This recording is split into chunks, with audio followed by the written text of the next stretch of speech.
that health alone is not enough of a catalyst or a strong enough catalyst for you to be like, okay, I'm done.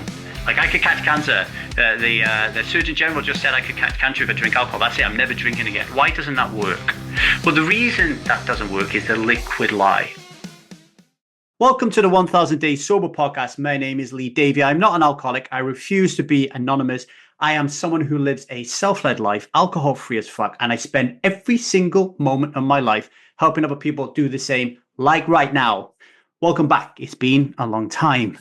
I do apologize for that. I've had a lot going on in life, and I've been thinking about the best way to serve you as my audience. And I'm going to try something a little different. I'm going to be doing some daily podcasts, going to keep them short and sweet, just so I can keep in your ear about alcohol reliance, about the liquid lie, about being alcohol free as fuck, because I think that is really important. But as always, your feedback will determine whether or not this works or not. So please make sure that you do give me that feedback, okay? So this is the first daily podcast we're going to do. Hopefully, we'll keep on doing it because it will be a success. So the first thing I want to share with you is I actually turned 50 recently, right? Recently turned 50. And for those of you that are looking at YouTube, watching the video right now, like, be honest, do I look 50, right? I mean, whenever I tell people that I am 50 years of age, people can't believe it, right? Because I look so much younger. And I am telling you with absolute cast iron assurity that the reason I look young is not just these sparkling Asian genes, it's because I don't drink alcohol, right? Alcohol dries out your skin. It ages you every time you drink it. And the fact that I have not touched a drop of the stuff in the last 15 years has really helped me to look young and to feel healthier. And as I turn 50 and different parts of my body start to ache, start to wear off, I'm starting to wear glasses, for example, you do start reflecting on your health more, right? It's almost like I'm going into the second period of my life, and I am taking my health a lot more seriously. I'm thinking about it a lot more, and not a single day goes by without me being utterly grateful and appreciative for the fact that I don't drink alcohol anymore, right? Because if I was still drinking alcohol at the age of 50, I would be facing a lot more serious health consequences than I am today. I'm telling you, it's the greatest thing that I ever did. So I just wanted to put that out there. Secondly, I wanted to say, when you turn 50 in the UK, the National Health Service, as the NHS, as we like to call them, they actually send you a free bowel screening test. In Wales, where I live, it's in English and in Welsh. And yeah, so I did it. You poo in a little tube and you send it off to the doctors and they tell you if you've got bowel cancer or not. I got the all clear, by the way, so that's pretty cool. But what I did want to talk about, which I think is interesting, is they send you a little pamphlet that explains all about bowel cancer, how you can catch it and how you can prevent catching it. And there's a question in one part of the pamphlet that says, what can I do to reduce my risk of bowel cancer? And it's really interesting. It tells you to do 4 things. The first one is move more. The second one is eat well. And then the third one, drink less alcohol. Let me read it out for you. Drinking less alcohol can reduce your risk of cancer, heart disease, and liver damage. If you want to keep the risks low, drink no more than 14 units of alcohol a week. If you want to cut down, have several alcohol-free days. But here's what it says about smoking, right? Stopping smoking will improve your health. That's all it says. Right. And I think this is really interesting. Right now, people, in my experience of helping people to become alcohol free as fuck and live a self-led life for the past 15 years, people rarely become alcohol free as fuck because of health reasons. I very, very rarely get someone coming to me saying, Lee, I'm dying, or I don't like what this is doing to my health. That never really comes to the fore. And it was the same actually when I was addicted to smoking, right? Like, you kind of knew that if you kept smoking, that eventually it was going to kill you in some way, or it was certainly going to eat away at your life expectancy.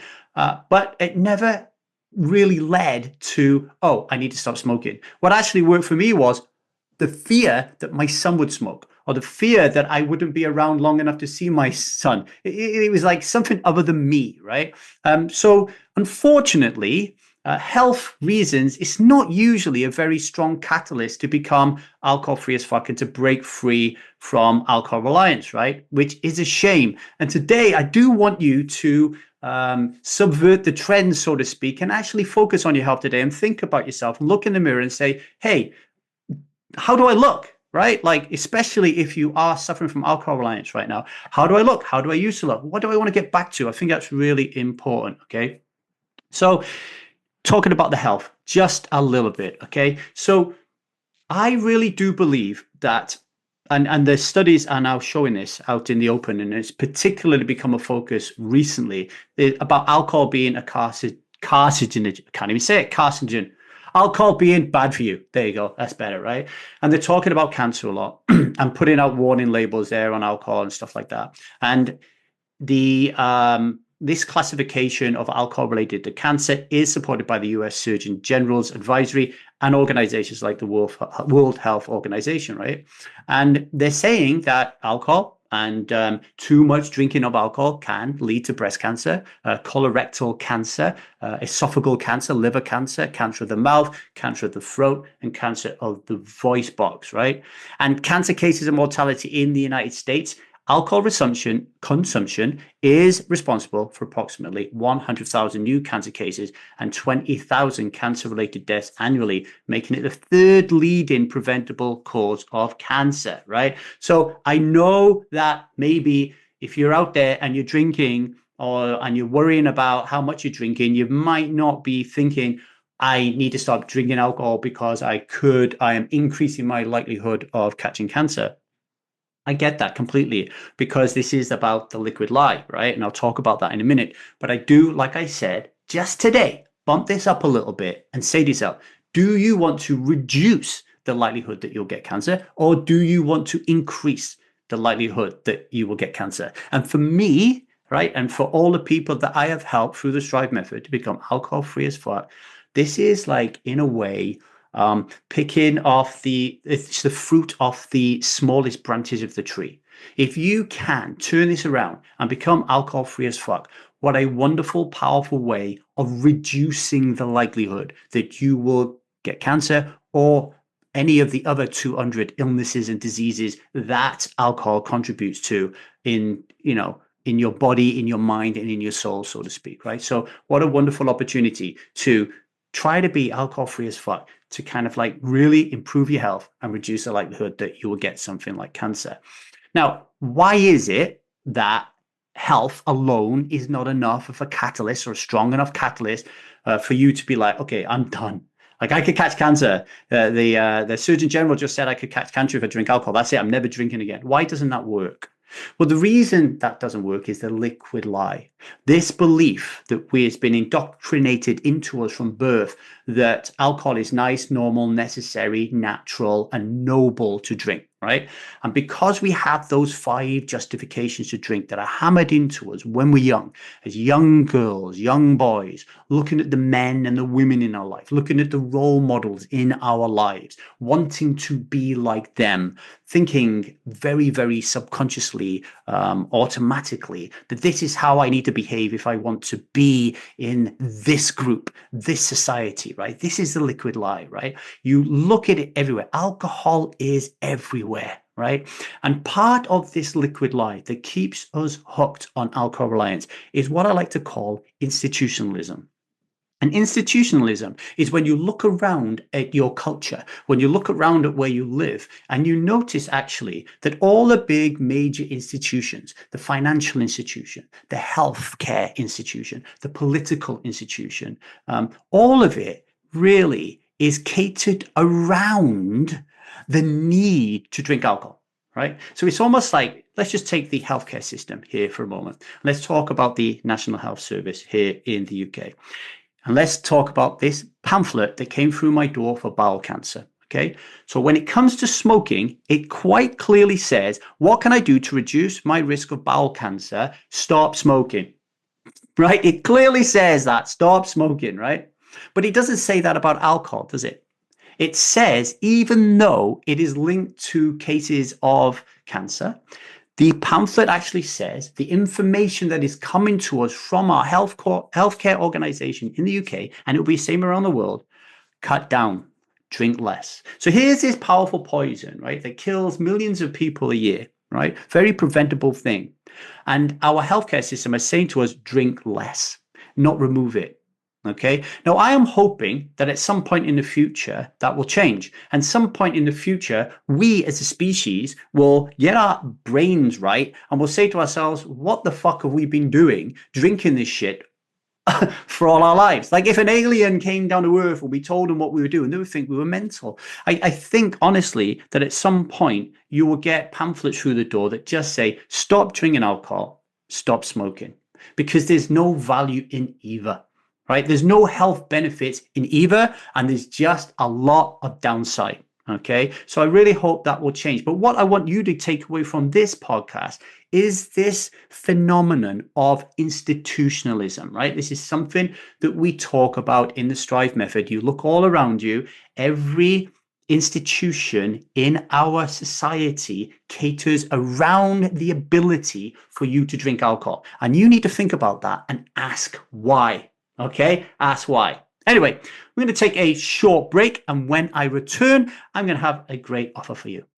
Welcome back, and thank you for listening to our first daily podcast of the 1000 Days Sober podcast, that offer that I was talking about. So the Strive method is a 6-month workshop that will help you to live a self-led life, alcohol-free as fuck. Why the self-led life, and what is that about? Self-led life is about living more consciously. Why put that in there? Why not just have a quit drinking alcohol program? Well, my own personal experience. So I, 15 years ago, became alcohol free as fuck when my first marriage was going through the rocks. And I thought that it was going to fall apart. And alcohol was the wrecking ball that was dismantling something that I was really, really important to me. Probably the most important thing in my life at the time, right? So I decided that I was going to become alcohol free as fuck. And I did, but it didn't save my marriage. And it ended up in a divorce. And then fast forward a couple of years, I fell in love with my beautiful wife, Liza, and we got married. We've been together for 10 years now. But at some part in the journey, she turned around and said to me, I want a divorce. So here I am facing a second divorce, but I don't drink alcohol anymore. I'm like, hang on a minute. I don't drink alcohol. I'm alcohol free as fuck. How is this possible? And she said, I don't want to live with a boy.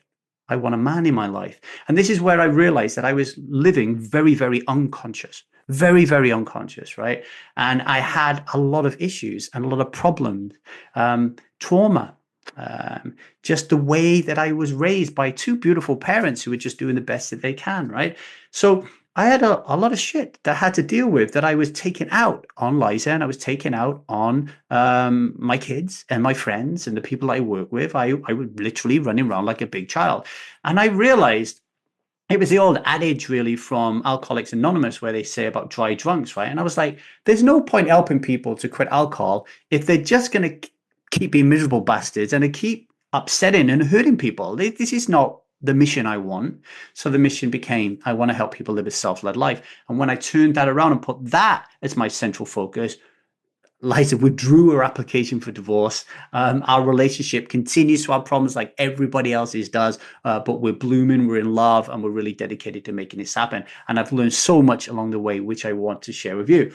So that's why the Strive method is living a self-led life, alcohol-free as fuck, right?